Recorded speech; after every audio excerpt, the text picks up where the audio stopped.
What is up on a Thursday night? Welcome to the bar, of course, every single Thursday night during the regular season, except for next week because we're going to take Thanksgiving off. All of us have to take Thanksgiving off, right? So no show next week, but happy to be here tonight with all of you as we go live here on YouTube.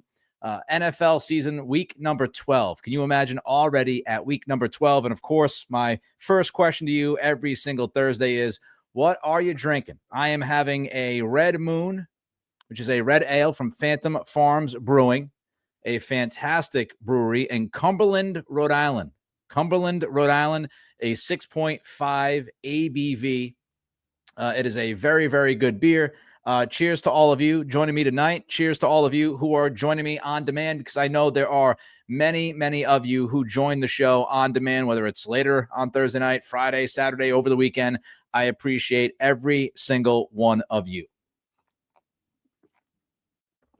We have a lot to get to tonight.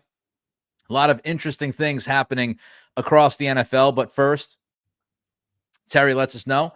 Diet Pepsi ×2. Hello, Terry. Glad to see you in there tonight. Appreciate you.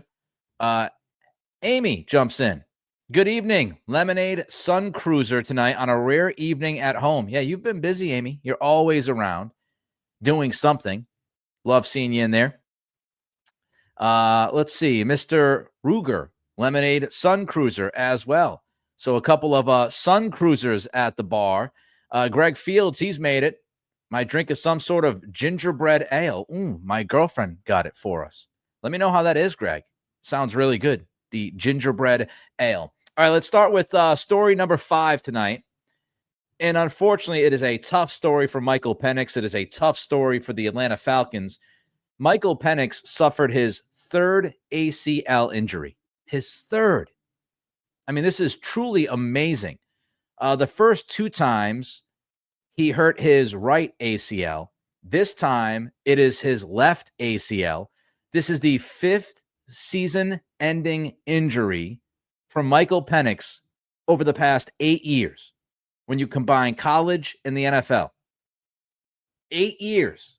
College and the NFL, 5 of those 8 years have had season-ending injuries. Now, when you look at the ACLs, he hurt his right ACL in 2018. He re-injured the right ACL in 2020.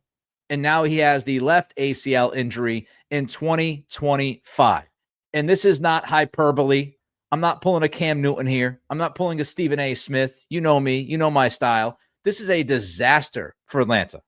It is a disaster for Michael Penix. It is a disaster for the Falcons. If you're Atlanta, how can you bank on Michael Penix's future? And that was part of the problem, right? That was part of the question when you decide to draft Michael Penix. With his injury history, he's 1 or 2 more injuries away from maybe being done for the rest of his career. If you are that Atlanta front office, how in the world can you feel any level of confidence that Michael Penix is going to come back in 2026 and be as good as he was in 2025, which, by the way, he wasn't even very good in 2025. He was struggling at the NFL level. This is a disaster for this team. It's a disaster for their short term. It's a disaster for their future. Backup quarterback, as we know, now going to be the starting quarterback. You like that. Kirk Cousins, 37 years old. And Kirk, had a very solid NFL career, but frankly, he has looked washed the past couple of seasons. So now you've got Kirk Cousins coming in as your starting quarterback. Michael Penix's future is a big old question mark now, even a bigger question mark than it was a year and a half, 2 years ago. And here's truly the worst part of it all. The worst part of it all for the Falcons is they don't have their first-round pick this year. So usually if you look at this and you say, all right, Michael Penix is done for the season. He's got an ACL. Penix might not even play in 2026. Who knows? If he comes back next year, it's probably going to be towards the latter stages of the season. And usually you could look at this and say, well, we're in a rough spot with Michael Penix because of the injury history. We're in a rough spot because Kirk Cousins is 37 and has looked washed the past 2 years. Well, maybe we should just spend our first-round pick on a quarterback. Maybe this season will flame out. We'll get a top 10 pick. We can get aggressive, move up, and maybe we just draft a quarterback. Yes, we drafted Penix in 2024. But, it is what it is. We got to deal with what's in front of us. So maybe we just use our first round pick in 2026 or move up from that pick to draft another quarterback. Here's the problem. Their first round pick is gone. They traded their first round pick. To the LA Rams this past draft. They traded for the James Pierce trade. So they moved their pick. They moved their pick in 2026 in this past draft to move back into the first round to draft pass rusher James Pierce. The LA Rams have the Falcons pick. So the LA Rams right now, if the season ended, the Rams would be drafting 8th, not the Atlanta Falcons. This is a nightmare. It is an absolute nightmare. You've got a guy now with 3 ACL injuries who you drafted 8th in 2024. His backup quarterback, who you paid tens of millions of dollars, is 37 looking washed. And you can't even do anything in the draft this year because you traded your first round pick to the Rams. And so now you might end up being one of the 5 worst teams in football and not even reap the reward. Not even reap the reward of being bad. I mean, what do you do? What do you do at quarterback? What do you do with Raheem Morris? What do you do with Zach Robinson, your offensive coordinator? Do you blow this thing up and start all over again? It is a mess for the Atlanta Falcons. And, this, again, it was the risk. When you decided to draft Penix, this was the risk. Everybody knew that he could get hurt again, that he had multiple season-ending injuries. And here we are. All right, let's get to story number 4. Let's talk about another quarterback that was drafted pretty high years ago, and that's Sam Darnold. So Sam Darnold against the Rams last weekend, he had 279 yards, not too shabby. But unfortunately for Sam Darnold, he had 0.0 touchdowns, and he had not 1, not 2, not 3, but 4 interceptions. 4 interceptions from Sam Darnold against the Rams last weekend. And Mike Sando of The Athletic wrote the following.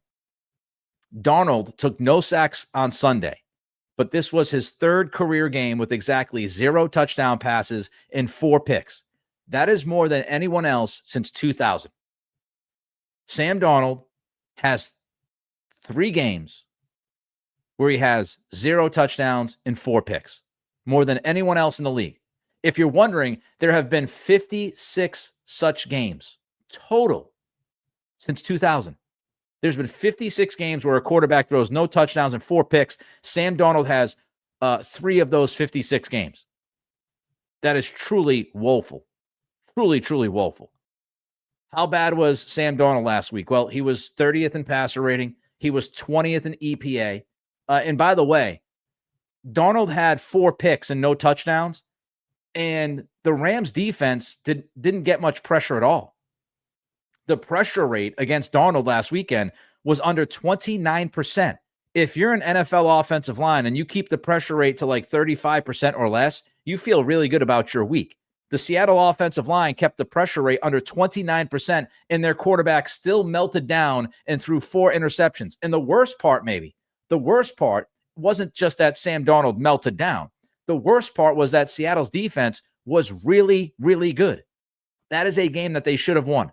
Seattle's defense did a terrific job against Matthew Stafford. Ben Solak of ESPN posted, the Rams had a 34% success rate on offense against the Seahawks. That is 72nd out of 74 Matthew Stafford starts in Los Angeles.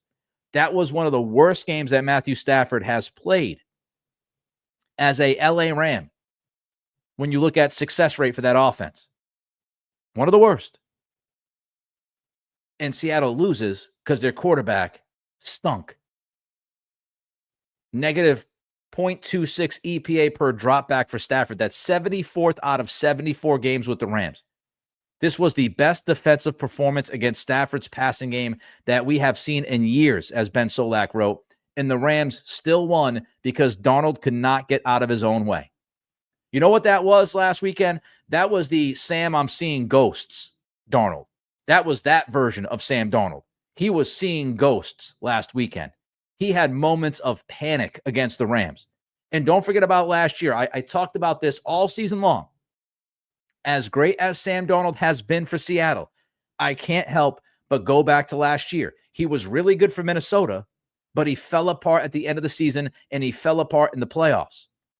So now you look at Darnold's finish with Minnesota last year, which was disastrous. And you look at last weekend, and you are reminded that Sam Darnold at any moment can ruin your football team. He can be great for 6 weeks, but then he could be one of the worst quarterbacks in football. There was a veteran coach that spoke to Mike Sando of The Athletic. Here's what the vet coach said to Sando about Sam Darnold. Quote, Sam is just going to have that in him for life. He will play great. He will play good. Then he is going to have those plays. The problem is when you get established as a playoff team, everyone is scared to death that is going to happen. If you are the Seattle Seahawks, how can you possibly trust Sam Darnold in a big game until he proves that he can actually do it? How can you trust him with how the season ended last year and what you just saw against the Rams and what you saw with Darnold with the Jets? Yes, he has high highs, but man, he could be absolutely awful at the drop of a hat. All right, don't forget a few things. Don't forget to like. Don't forget to comment. Don't forget to subscribe. Help a brother out. Help a bar out here. The Crafts and Kickoffs bar on Thursday night. Appreciate every single one of you. Don't forget that next week, no show due to Thanksgiving. So I would love to tell all of you, have a happy Thanksgiving before I forget to do that. Gobble, gobble. Enjoy yourself next weekend. But don't forget to like, comment, and subscribe. And don't forget to let me know what you're drinking. I'm having a Red Moon from Phantom Farms Brewing. It's a very good red ale. Very, very good. I don't like the bitter red ales. I like the more sweet side red ales. Some of the red ales are a little bit too sweet for me. I mean, a little bit too bitter for me. All right, let's jump to a super chat.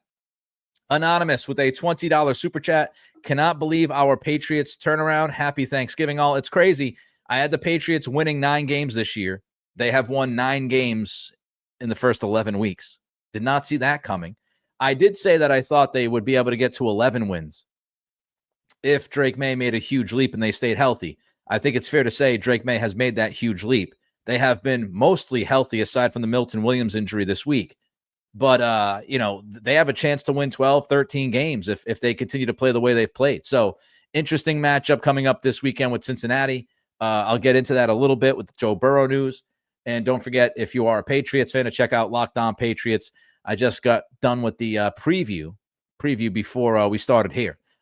Greek Lightning, happy Turkey Day, Nick. Rob C, glad to have you in the house tonight, my man. Are you drinking the silver bullet? Thank you for the $5 super chat. And gobble, gobble, happy Turkey Day to you as well. All right, let's get to story number 3. So the Pittsburgh Steelers are 6-4. They are 1 game up on the Ravens. The Ravens have won 4 straight. I warned you about that when they got healthy. They've won 4 games straight. And I actually think that the Ravens are going to end up winning the AFC North. I think that's what's going to happen. But you've got the Ravens on a 4-game win streak. You've got the Steelers at 6-4, Ravens nipping at their heels, and now Aaron Rodgers is hurt. He had fractured wrist. It's his left wrist. The good news for Rodgers and the Steelers is that this injury is not going to require surgery. Rodgers did not practice yesterday. He was limited during today's practice, and it feels like the AFC North or out for Pittsburgh. If the Steelers don't win the AFC North, it feels like they're not going to make the playoffs. They need to win that division. Now, of course, I could be wrong. They could win 10 games. They could sneak in. But it just feels like there are teams that are better than the Steelers that will eventually leapfrog them. So the Steelers are looking at their division saying, we probably have to win this thing. I'm going to bet that Aaron Rodgers plays. Aaron Rodgers loves looking like the hero. He loves being the hero. He loves people talking about him. He loves being the center of attention. Don't get it twisted. Don't get fooled. He'll try to tell you that he's trying to stay away from the headlines and all that. Nothing could be further from the truth. Aaron Rodgers loves being at the heart of the story, and he loves looking like the hero. And so I think he's going to play this weekend. And I especially think he's going to play this weekend because of who the Steelers are playing. The Steelers are playing the Chicago Bears. Aaron Rodgers has absolutely dominated the Chicago Bears throughout his NFL career.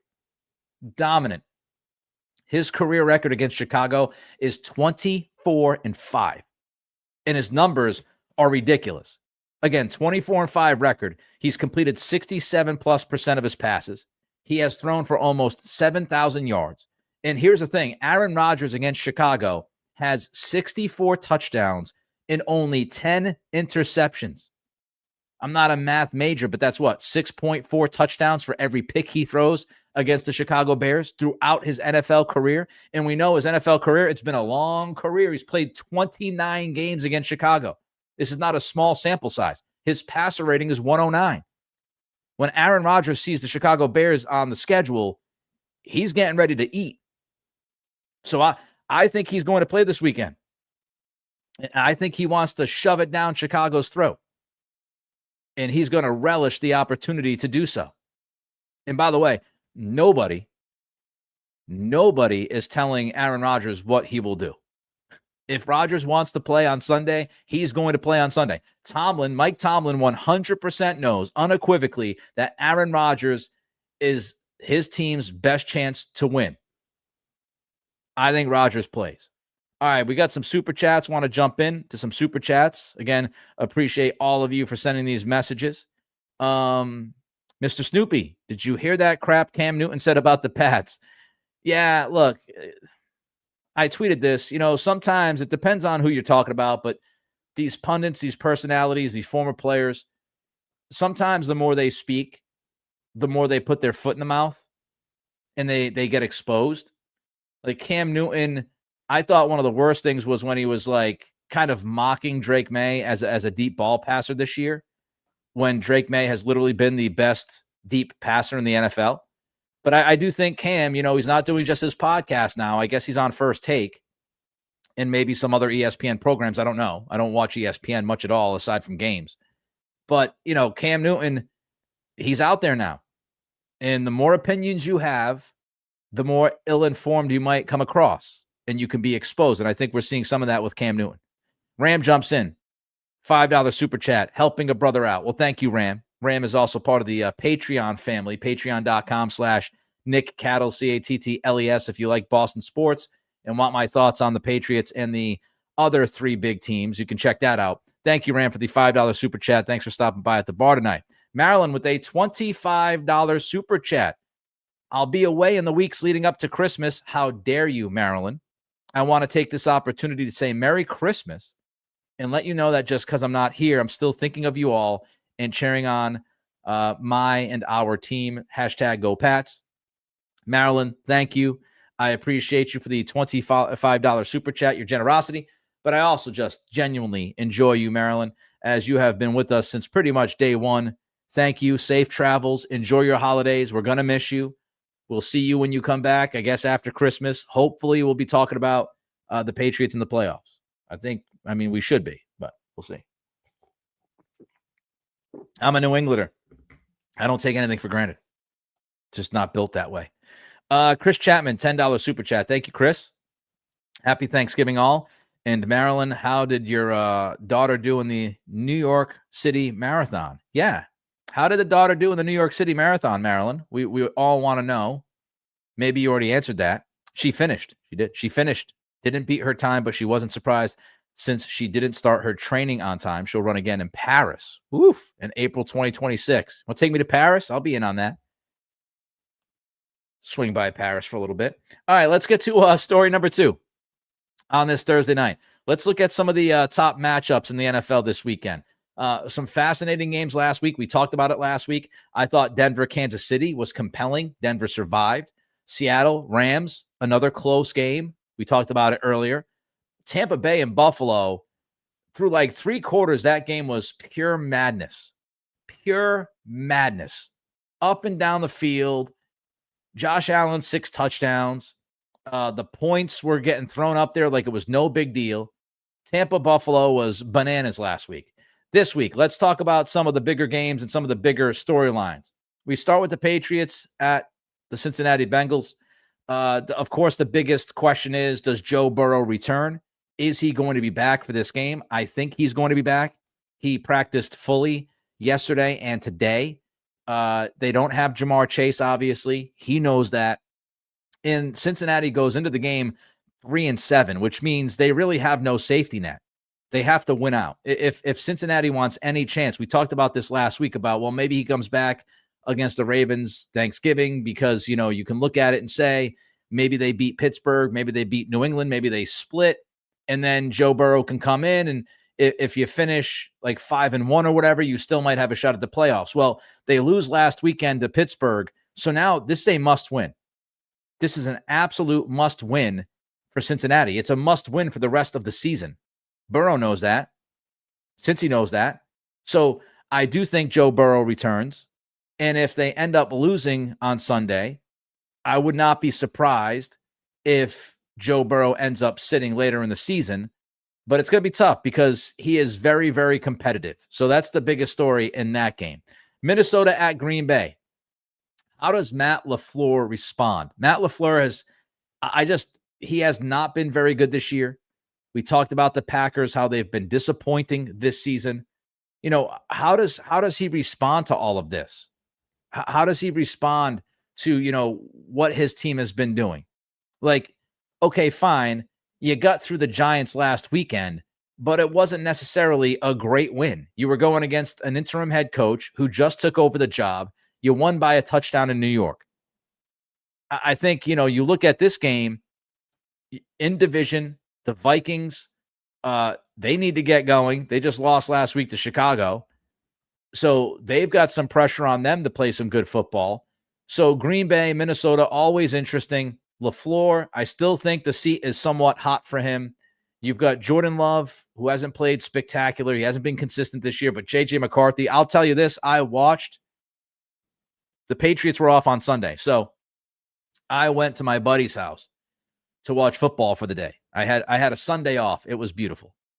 Had some beers, ate some food, had some fun. My buddy is a Chicago fan, so I watched Chicago, Minnesota. J.J. McCarthy was putrid. Now, I'm going to give him time. He's only played like 5 or 6 NFL games. But I'm just telling you, that was one of the worst quarterback games I've seen. He was bad last week. So Jordan Love versus J.J. McCarthy, this game could be a mess. Philly at Dallas. Fascinating NFC East matchup. The Philadelphia defense has been ridiculous, especially after the addition of Jalen Phillips from Miami. They are a defense that can, go after pretty much anybody. They are physical. They're violent. Great pass rush. Really good defensive secondary. Meanwhile, you get Dallas with the CD Lamb, Pickens combination at wide receiver against Mitchell and Jackson and Cooper DeJean in that secondary. So Philadelphia, Dallas, it's a sexy matchup, and I do think it was going to be. I do think it's going to be an interesting. I would guess. My guess is close game. Of course, Philly will be without their All-Pro left tackle Lane Johnson.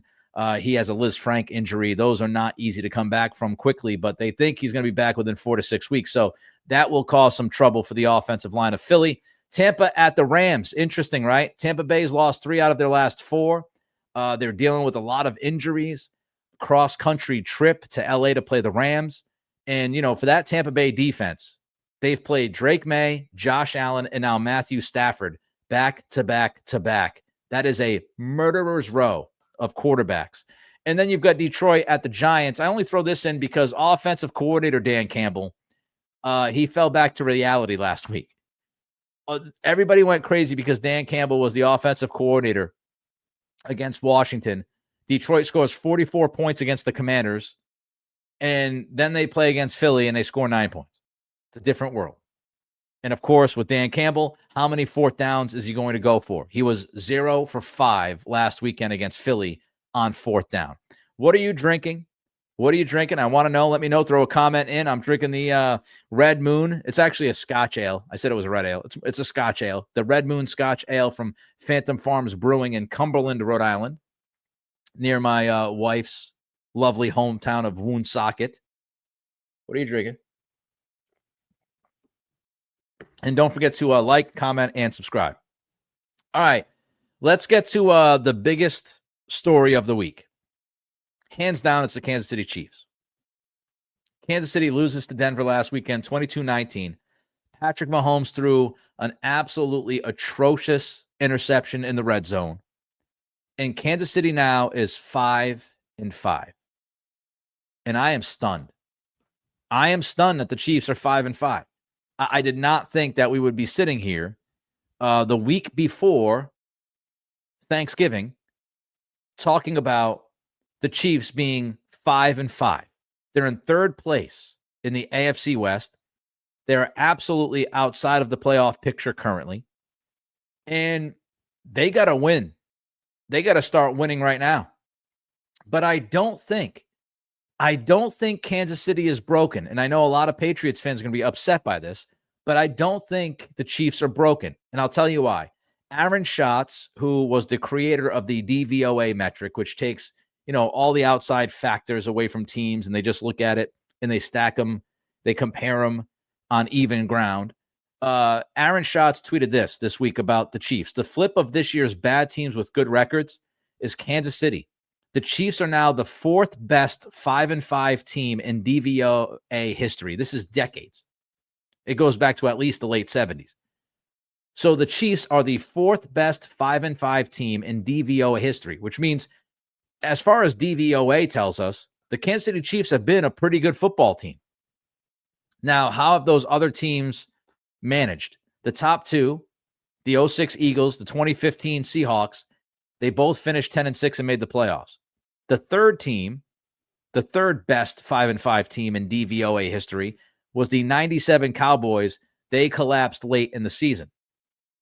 So what's going on? Well, Bill Barnwell wrote about Kansas City. He said, leaving the second Browns game aside, the 2024 Chiefs won by an average of 6.1 points per game. Through 10 weeks, these Chiefs actually have a better point differential at 7.3. They've lost the close ones, but their 5 victories have come by an average of 19 points, including substantial wins over Detroit and Baltimore. ESPN's Football Power Index measures team strength by adjusting for what does and does not matter. Last season's Chiefs finished the regular season 6th in the Football Power Index. Even with a 5-4 record, the Chiefs entered Sunday leading the league in FPI. And they are still number 1 after Sunday's loss. So again, they've been a good football team for the most part. I'll get back to that thought in a second, but I just saw Terry Grant drop an absolute freaking bomb of a super chat. Terry. Thank you so much. I don't know what to say when somebody sends a $200 super chat. I'm pretty much at a loss for words. I don't know how to react. I don't know how I can thank you. I can't say enough, but happy Thanksgiving all, Maryland. Enjoy your travels, and we might just end up seeing Nick try coffee if our Pats keep this up. Hopefully you see me at some point. I can't, the football emojis. Again, I don't know what to say with the $200 super chat other than just thank you. The generosity is bananas around this holiday season. I can't say enough. I don't know what to do. But thank you, Terry. Thank you so much. It means a ton to me that you not only are still with us, supporting us as you've done from pretty much day one, but that you have the generosity and the giving spirit to do what you just did. So thank you so much. It means the world to me. It also means the world to Kelly. She thanks you without thanking you publicly, but thank you so much. Can't say enough about that. Again, just knocked over by something like a $200 super chat. Happy Thanksgiving to you and your family. I hope everything is going terrific. I know you work hard, so hopefully you get to take a deep breath during the holiday season. Back to the Chiefs after that. I don't know how we get back to the Chiefs, but when you look at the Chiefs, they've been a good football team. So what's going on? Well, they have a 55.4% shot to make the postseason, so they still have a better than 50-50 chance. But if you told me that the Kansas City Chiefs would have a 55% chance of making the playoffs the week before Thanksgiving when this season kicked off, I would have said, really? Really? So what's going on? They're not clutch. That's the biggest issue with the Kansas City Chiefs. They are not a clutch football team, which is kind of crazy when they have made a living of going to the Super Bowl and winning some of them over the past several years. It's crazy that you have a team with Andy Reid being the coach and Patrick Mahomes is the quarterback, but they are simply not clutch this year. They are 0-5 in one-score games. That's what's killing them. And Mike Sando of The Athletic, he looked at all these different stats with True Media. He looked at, the offense when the score was within 8 points either way, drives that start in the final 5 minutes of regulation, only non-kneel down snaps. Last season, the Chiefs were fine in those types of, gotta have it moments. But their 43% offensive success rate last year, ranked 13th among NFL teams, they completed 57% of their passes. This season hasn't been close. The Chiefs offense has had 11 snaps with the close and late scenario that we just detailed. On those plays, Mahomes is 2 for 10 passing for 29 yards while also taking a sack.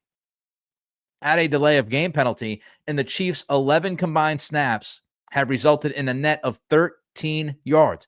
Their offensive success rate in the close and late scenario is 18%. 18%. So what is crippling Kansas City? Lack of clutch. Close and late situations. Their clutch defense has also not been good.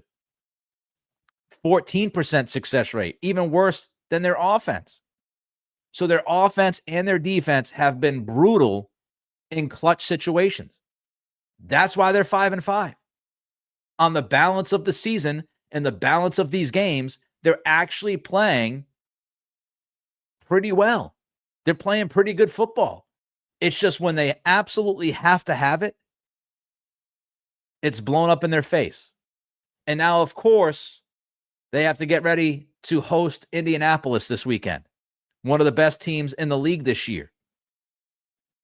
I'm not writing the Chiefs off. I am not writing them off. Patrick Mahomes is like a scary movie. You need to see the stake in the heart. He needs to be completely out before I write this team off. But the Indianapolis matchup this weekend is interesting. Jonathan Taylor, the Chiefs' defense is 22nd in EPA per rush. But they have done a good job of limiting yards after the contact. They're top 10 in yards after contact, 9th overall. I do think Kansas City wins this football game on Sunday. I do think they win. But they've got to be better in the clutch. If they get better in the clutch, they're going to go on a run. But if they continue to fall over themselves when the games are tight, they're going to continue to have trouble. Pretty crazy. All right, everybody, have a fantastic Turkey Day. We're off next week. But I hope that you have a fantastic holiday weekend with your family, your friends, your loved ones, all that good stuff. Be responsible, have fun, but be responsible. Enjoy the food. And we will see you 2 weeks from tonight, I guess it is. So happy Turkey Day. I'll see you soon. Appreciate all of you. Again, thanks for the super chats. Terry, thank you for the super chat. And until next time, bye-bye.